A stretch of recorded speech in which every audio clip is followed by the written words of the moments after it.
রাষ্ট্রের ক্ষমতা যারা অবজ্ঞা করার দুঃসাহস দেখায় তারা আহম্মক।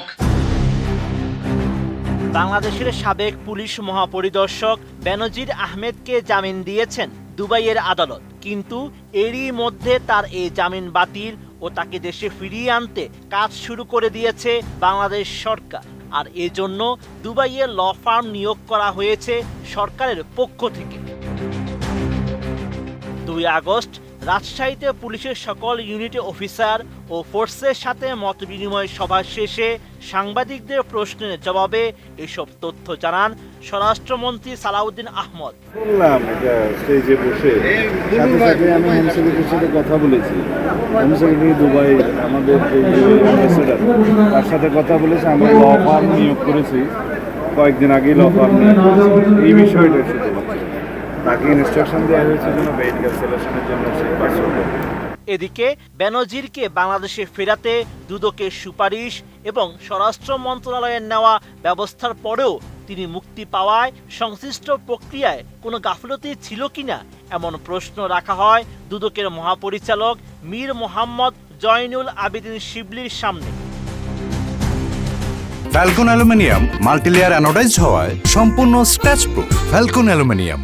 জবাবে দুদকের মহাপরিচালক বলেন, আন্তদেশীয় অনুসন্ধান ও আইনি সহায়তার ক্ষেত্রে বাংলাদেশের কেন্দ্রীয় কর্তৃপক্ষ স্বরাষ্ট্র মন্ত্রণালয়। দুদক মিউচুয়াল লিগ্যাল অ্যাসিস্ট্যান্ট রিকোয়েস্ট পাঠায় স্বরাষ্ট্র মন্ত্রণালয়ে, পরে সেটি পররাষ্ট্র মন্ত্রণালয়ের মাধ্যমে সংশ্লিষ্ট দেশে পাঠানো হয়। এখন আইনগত যে বিষয়গুলো রয়েছে নিশ্চয়ই সবাই মিলে খতিয়ে দেখবে। এখান থেকে যা যা পাঠানোর দরকার সরকার সবই করেছে।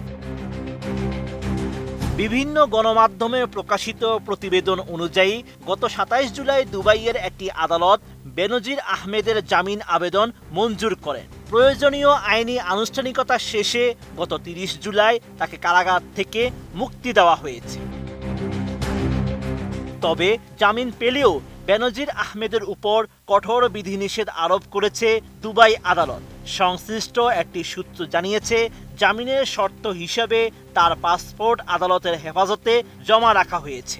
আদালতের অনুমতি ছাড়া তিনি সংযুক্ত আরব আমিরাত ত্যাগ করতে পারবেন না। ফলে আপাতত বেনজির আহমেদের দেশ ত্যাগের কোনো সুযোগ নেই।